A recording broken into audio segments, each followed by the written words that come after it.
Trucker Steve here. Okay, on YouTube, Facebook, there have been some articles and YouTube chat going around about a labor mobility agreement between Nebraska and Kenya.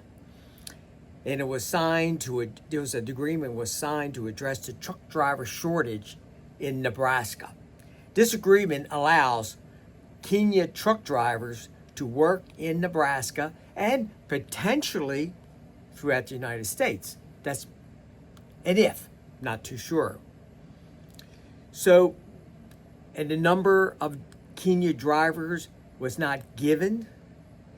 This would be a contract-based drivers between being trained in Kenya and then completing their training in Nebraska before working for a trucking company. So after the contract period has ended, they would be required to return to Kenya. And most people don't believe this is going to happen. Once you open up the doors and the doors are wide open and this starts taking place, it's hard to close the door and hard to return them.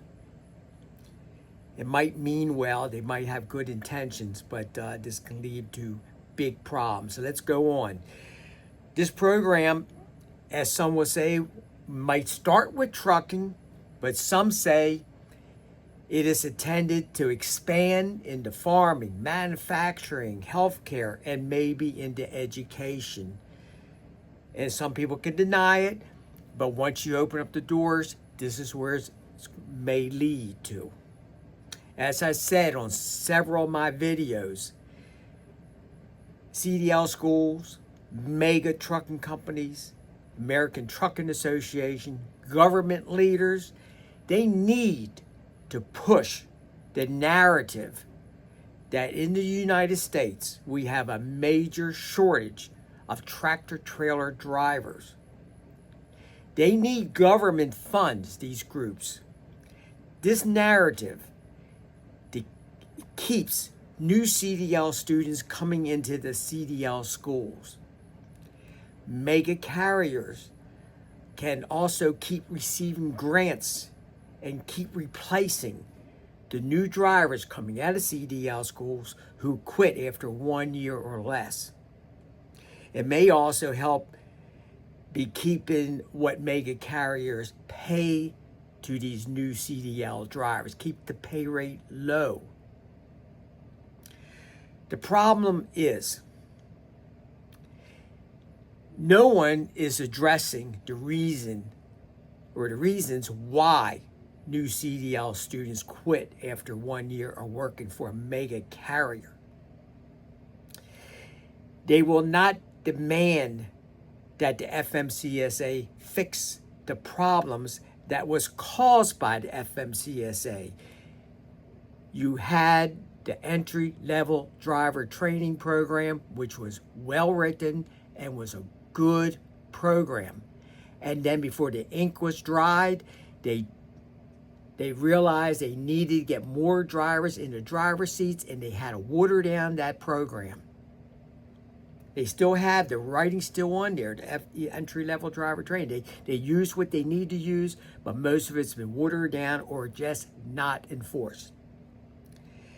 Now using the driver shortage to bring new CDL drivers into Nebraska. So what does this mean to across the United States, CDL students coming out of CDL schools?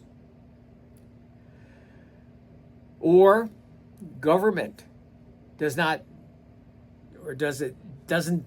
want to fix the problems of CDL schools in the trucking system.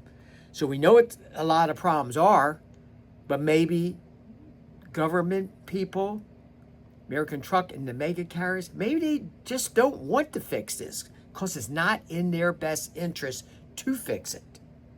See my videos. I have a new YouTube channel, The Broken CDL Trucking System. It's on YouTube. And some of the articles, some of the comments I made above was probably, took off Will Cook, A Driver's Perspective, starting a new Facebook site and YouTube channel.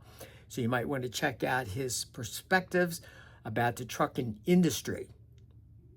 What do you think?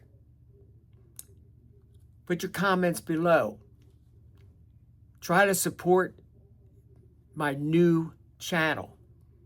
Now I have another channel. My main channel is Trucker Steve, CDL Instructor on YouTube.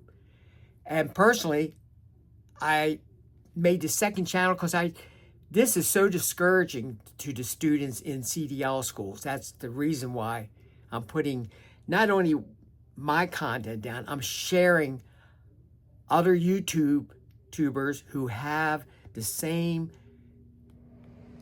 reasoning to fix the trucking industry. What their reasoning is, their ideas, I'm sharing their videos on this channel. So hopefully someone in government will see this channel, pick it up and say, oh, there's what the problem is. Maybe we going about the wrong way. See you on the next one. Be safe out there.